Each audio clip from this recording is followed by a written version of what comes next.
अस्सलामुअलैकुम my YouTube friends, welcome back to my channel. Hope कि आप लोग बिल्कुल ठीक ठाक हैं और आप सबकी दुआ से अल्हम्दुलिल्लाह मैं भी ठीक हूँ। और अल्लाह पाक से यही दुआ है कि आप लोग हमेशा सही सलामत रहें, खुश रहें अपने अपने घरों में अपनी फैमिली के साथ। आमीन सुम्मा आमीन। नमाज़ पढ़ा कीजिएगा, नमाज हम पर फ़र्ज़ है। अब बात करते हैं तारा की। कल रात को तारा ने सुना एक पिक्चर अपलोड की थी, तो मैंने खैर उसी टाइम पे नहीं देखा था क्योंकि मैं सारा टाइम एक्टिव नहीं रहती हूँ।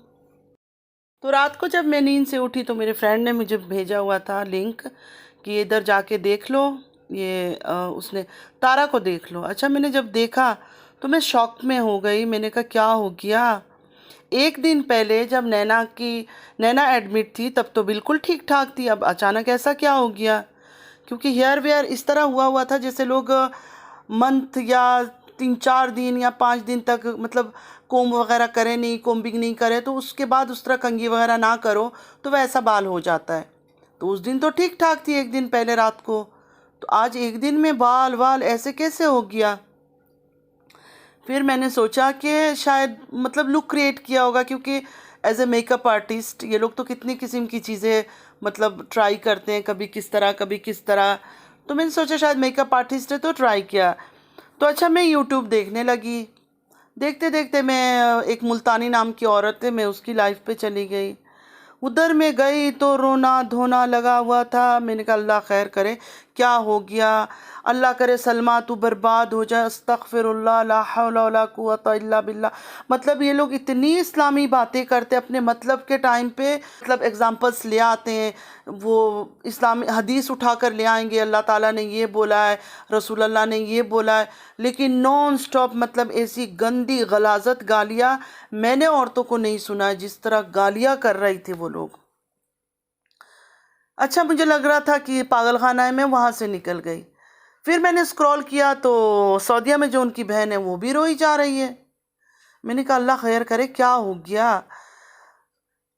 फिर मुझे पता चला कि नहीं, वो फोटो की वजह से। मतलब एक फोटो डाल के उस बंदी ने कुछ बोला तो नहीं ना। वो फोटो डाला है उसने, वो एक मेकअप आर्टिस्ट है, उसको कुछ भी कर सकती है क्रिएट उसमें से। कभी वो हीरोइन की तरह बन सकती है, कभी वो पागल का लुक ले सकती है, कभी वो कुछ भी कर सकती है। मेकअप आर्टिस्ट कुछ भी कर सकते हैं। लेकिन नहीं, मैडम मुल्तानी की उसमें सुना। फिर मैं वहाँ गई, मैंने कहा थोड़ा सुन तो लूँ अच्छी तरह से, क्योंकि इन मैडम ने तो रो रो के रख दिया। तो सुना नहीं, साजिद ने दरवाज़ा तोड़ के निकाला। मतलब उन्होंने दरवाज़ा बंद करके अंदर क्या कर रही थी, तो दरवाज़ा क्यों तोड़ना पड़ा। मतलब माशाल्लाह, डिप्रेशन में भी इंसान अगर कोई गलत हरकत करता है, बहुत लोग हैं अपने हाथ काट लेते हैं, ये कर मतलब पागलपन पागलपन करते हैं। लेकिन उस पागलपन में इतना ख्याल रहता है कि मैं अपने इंस्टाग्राम में फ़ोटो अपलोड करूं, उसके बाद फिर डिलीट कर दूं। कहीं ये ऐसा तो नहीं है, क्योंकि सब लोग बोल रहे हैं, मैं नहीं बोल रही हूँ। सब लोग बोल रहे हैं कि आज सलमा ने आना था तो इस वजह से ये हाल हुआ है। क्योंकि आज सलमा ने कहा था, प्रोफेसर आया था कि आज आएगी सलमा सबूत के साथ। तो सलमा को रोकने का ये कोई नया चाल है। क्योंकि जिस दिन नैना ने सुसाइड किया, अटेम्प्ट लिया सुसाइड करने का, उस दिन में मैंने सुना एग्जैक्ट जिस वक्त सलमा लाइव आई उसके 2 मिनट बाद उसने वो काम कर लिया उधर। तो लोगों का ध्यान सारे भटक गए, लोग उस तरफ भाग के चले गए और ये लाइफ से मतलब ऑफलाइन चली गई सलमा। जाहिर है एक सुसाइड का हल्ला गुल्ला मच गया तो कैसे ऑनलाइन रहती वो, हालांकि उस दिन भी वो आई थी बातें करने के लिए।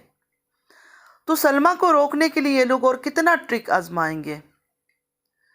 और ये औरतें इतनी गंदी गंदी बातें कर रही है, बेबो को गाली, प्रोफेसर को गाली, हेटर्स को गाली। मुझे तो लगता है कि ये लोग इसके दोस्त नहीं है, दुश्मन है। दोस्ती के नाम पे दुश्मन है, क्योंकि ये करते हैं लोगों को प्रोवोक और लोग बनाते हैं वीडियो।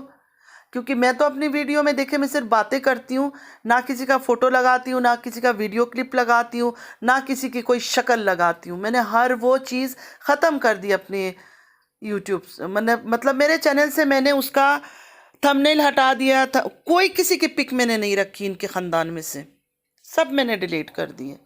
बाकी मेरे जो शोएब इब्राहिम के हैं और ये दो औरतें मुझे, मैं सच बोल रही हूँ कि ये दो औरतें मुझे बिल्कुल पसंद नहीं है। एक इंडिया की सायरा सट्टानी और ये पाकिस्तान की सितारा। ये दोनों मुझे पसंद नहीं है, दोनों ही ड्रामेबाज है, दोनों ही नौटंकी है। ये टाइम आने पर कुछ भी कर सकती है, लेकिन इसके जो चाहने वाले हैं ये लोग उसको समझाए ना। रिएक्शन वालों को क्यों बोलते हैं आकर, मुझे समझ नहीं आता रिएक्शन वाले क्या करें। अब न्यूज़, कोई बात न्यूज़ में आ जाती है हेडलाइंस पर, तो हम न्यूज़ वाले टाइप हैं, हम तो उस पर रिएक्ट करेंगे, हम बातें करेंगे। ज़रूरी तो नहीं है कि तुम उसको पसंद करते हो तो हम भी उसको पसंद करें। हर किसी की अपनी चॉइस है। तुम लोग सलमा को बद्दुआएं दे रहे हो, हम लोग तो कम से कम हाथ उठा के इस तरह मुंह पे इतनी इतनी बड़ी बड़ी बद्दुआएं नहीं कर रहे। कितनी बद्दुआएं दे रहे थे सलमा को, अगर कोई सुनता ना तो बेहोश हो जाता। इसकी तकलीफ इनको देख रही है, इसकी बच्चियां देख रही है, तो उस बेचारे की बच्चियां नहीं हैं, दो जवान अगर बेटियां हैं तो दो भी छोटे बच्चे भी तो हैं ना उसके। और इस औरत की वजह से छुरी लेकर वो सलमा को मारने के लिए भागा था, छुरी उठाकर वो सड़क पे निकल गई भागकर इससे बचने के लिए। सड़क मोहल्ला वालों ने देखा, नेबर्स ने पुलिस को बुलाया, उसके बाद असगर को पुलिस पकड़ के लेकर गई। मतलब इतना उसका गंदा अंजाम हो रहा है उस घर के अंदर। और कितना तानाकशी तो कर रहे होंगे, क्योंकि माँ भी बेटी ये तारा की सपोर्ट में है, बाकी ख़ानदान वाले भी नोटों की वजह से इसकी सपोर्ट में है। मतलब वो बिल्कुल अकेली है, सिर्फ हम हैं जो उसके लिए आवाज़ उठा रहे हैं। बाकी उसकी अपनी फैमिली में से कोई नहीं है। नदीम भाई का पता नहीं, वो शायद है उसके साथ, और बाकी कोई नहीं है, कोई भी नहीं है जो उसका साथ दे। इनको उस पर तरस नहीं आ रहा। ये कहते हैं अगर हो गया तो घर पे ही अंदर छुपा लेना था, अगर हो गया तो क्या था। मतलब इनकी घरों में शायद ये सब चीज़ें होता है, नॉर्मल है इनकी, मतलब ऐसे तल्लुकात बन जाती है तो इनके लिए बहुत छोटी चीज़ है। अब जैसे सलमा ने रिएक्ट किया, वो तो बहुत अच्छी औरत है। अगर ये सब मेरे साथ होता मैं पता नहीं कैसे रिएक्ट करती, मैं तो बहुत गंदा रिएक्ट करती। सलमा तो बहुत अच्छी है, बहुत ही शरीफ तरीके से, बहुत ही अच्छे तरीके से बैठ के एक एक वर्ड को उसने ना गाली निकाला बहन को, ना कुछ निकाला, बहुत तरीके से हर बात करके गई। फिर भी उसको गालियां मिल रहा है, उसके बच्चों को उस घर में मार रहा है, क्योंकि अभी दिल कहीं और लगा लिया, इश्कबाजी चल रही है, तो अब तो बच्चे बर्डन लगेंगे, बच्चे बोझ लगेंगे, बीवी बुरी लगेगी। तो अपनी बहन का घर बर्बाद करते इसने नहीं सोचा, लेकिन अभी भी लोग उसको ही गालियां दे रहे हैं। कहते हैं कि वो सेकंड मैरिज की एक अलग बात थी, वो एक अलग बात लेकर आई थी, तो ये बात क्यों लेकर आई है। वो बात नहीं भी लेकर आती चलता सेकंड मैरिज का, वो तो मुसलमानों में हो रहा है, ये तो मुसलमानों में जिना है, हराम है ये बिल्कुल, इसको तो बर्दाश्त ही नहीं कर सकते, और वो भी अपनी बहन के साथ। दूसरी बात करते हैं ये लोग कि अगर वो चला गया था तो उसको पकड़ती, उसको तो पकड़ रही है ना, तभी तो वो कुत्ता खबीस बास्टर्ड बन के उसको मार रहा है, छुरी से मारने के लिए भाग रहा है। तो इसको छोड़ दे, उसको जो उसके घर के अंदर अजाब आया हुआ है, उसके बच्चों पर जो अजाब आई हुई है इस औरत की वजह से, वो अकेले झेल रही है, क्योंकि उसका दिल इस महबूबा पर लगा हुआ है आशिकी में। तो बीवी बच्चे सबसे उसका दिल उठ गया है। अभी वो अंधा वार उसको तंग कर रहा है, उसको डिस्टर्ब कर रहा है कि एक्सेप्ट शायद कर लो, क्या मैं उसके साथ रोमांस करता रहूँगा और तुम एज ए वाइफ तुम रहो साथ।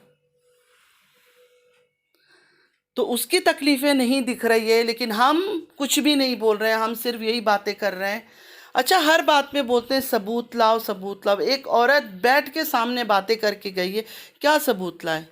तो इनकी जो ये तारा है ये क्यों छुप रही है, कभी पागलों वाली लुक ला के फ़ोटो निकाल के शूट करके दे देती है, कभी वीडियो में गाना गाती है ज़िंदगी जीने दे, कभी कुछ अदाकारी। इन अदाकारियों के बदले अगर वो सलमा से डायरेक्ट आके पूछे, सलमा ने तो दुनिया के आगे आके पूछा है ना। देखिए बहुत सारी चीज़ें होती है, कोर्ट में जाना पड़ता है, पब्लिक के आगे होती है, जैसे कभी प्रॉपर्टी की लड़ाई हो जाती है, दो भाइयों में कोई लड़ाई हो जाती है, ये सब चीज़ें, तो ये सब तो आना होता है पब्लिक में। तो सलमा आई पब्लिक में क्योंकि घर में उसके साथ इंसाफ कर कोई नहीं कर रहा था, ना माँ उसके साथ थी, सब लालची, सिर्फ और सिर्फ इसने पैसों पे सबका मुंह बंद किया हुआ है।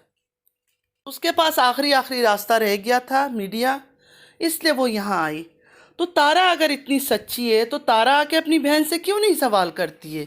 अगर मैं सच्ची हूँ, अगर मेरी बहन मुझ पे कोई इल्ज़ाम देगी, मैं तो सीना ठोक कर आकर उससे पूछूंगी कि मैंने क्या किया, मुझे बता, मुझे सबूत दे एक एक चीज़ का कि मैंने ऐसा कुछ गलत काम किया है। तो ये सब वो कर सकती है, वो क्यों नहीं कर रही है? उसको बोलो, उसको इतना प्यार करते हो, इतना चाहते हो, वो इतनी अच्छी है, इतनी भोली है, ऐसा कुछ नहीं कर सकती है, तो उसको बोलो कि सामने आए, आके सामना करे। बुज़दिल वाली हरकतें क्यों कर रही है, क्यों छुप रही है? वो तो गुनहगार नहीं है ना, मिसअंडरस्टैंडिंग है ना दोनों बहनों में। तो मिसअंडरस्टैंडिंग को क्लियर करने के लिए सामने आए, आके बातें करे, गलतफहमी दूर हो जाएगी। उसके बाद कहते हैं कि गलती हो जाती है, चलो ठीक है, तुम लोग की ये बात भी मान लिया, गलती गलती तो नहीं कह सकती, इसको गुनाह कहती हैं। चलो एक बार गुनाह हो गया, सऊदीया में तुम गई, पता नहीं तुम्हारे अंदर क्या हो गया, क्या मसला आया, उम्रा के नाम पर गई थी, अल्लाह के घर गई थी, लेकिन मतलब हराम काम के लिए दिल हुआ। चलो चलो चलो, इनकी कहने पर एक बार हो गया गलती। उसके बाद फिर वो 8 दिन के लिए लौट कर आए। उधर तो पता नहीं कितने दिन गुनाह अजीम किया, गुनाह कबीरा इसको कहते हैं, छोटा गुनाह भी नहीं है ये। एक होता है गुनाह सगीरा, गुनाह सगीरा, एक कबीरा। सगीरा जो होता है छोटा, ये कबीरा, ये कबीर बहुत बड़े गुनाह में शामिल है ये जिना का काम। चलो हुआ, सऊदीया में तुमने कर लिया। अब जब वो पाकिस्तान आया था तो तुम्हें क्या वो पिस्तल की वो बंदूक लेके खड़ा था कि नहीं आएगी नहीं, नहीं तो तुझे मार डालूंगा? तुम इनकार कर सकती थी ना कि मैं नहीं आऊंगी, लेकिन नहीं, तुम खुशी खुशी गई और 8 दिन तक तुम जाती रही। और अब तुम ये ड्रामा शुरू हो गई हो, कभी तुम नैना को मरने का सलाह दे देती हो कि मरने का एक्टिंग कर, ये सब खा ले, वो सब खा ले और दिखा ले मैं हॉस्पिटल में एडमिट हूँ, मुझे ड्रिप लगी हुई है। ड्रिप तो किसी चीज़ में भी लग जाती है, वीकनेस होता है उसमें भी ड्रिप लगाते हैं, ड्रिप कोई इतनी बड़ी चीज़ तो नहीं है। अब तुमने कल रात को फ़ोटो अपलोड कर दिया कि मैं पागल हो गई हूँ। तो सलमा को रोकने के लिए इतने जाल बिछा रही हो, उससे बेहतर नहीं था कि अपनी सफाई। तुमने तो कुछ नहीं किया ना, तुम पाक साफ औरत हो, तुमने कुछ नहीं किया, मानती हूँ। तो तुम आओ दुनिया के आगे, जैसे सलमा दुनिया के आगे आई है, आके उसने बात की है, इंसाफ की मांगा नहीं है उससे, उसने कुछ नहीं बोला किसी को कि इंसाफ चाहिए, उसने दुनिया के आगे एक बात बताई है। तुम भी आओ, आके बात बताओ, तुम भी आके सामने सबका क्लियर कर लो खुद को, बात ख़त्म हो जाएगी। तुम क्यों छुप रही हो? कभी फ़ोटो बना रही हो, कभी कुछ अपलोड कर रही हो, कभी वीडियो अपलोड कर रही हो, ये सब हरकतें तो चोर करता है। चले फ्रेंड्स, अगर आप लोग को मेरी वीडियो अच्छी लगती है, आज के लिए इतना ही। लाइक, सब्सक्राइब और शेयर ज़रूर कीजिएगा और प्लीज़ मुझे सपोर्ट करें। चलती हूँ, दुआओं में याद रखिएगा। ज़िंदगी रही फिर मुलाकात होगी। अल्लाह हाफिज़।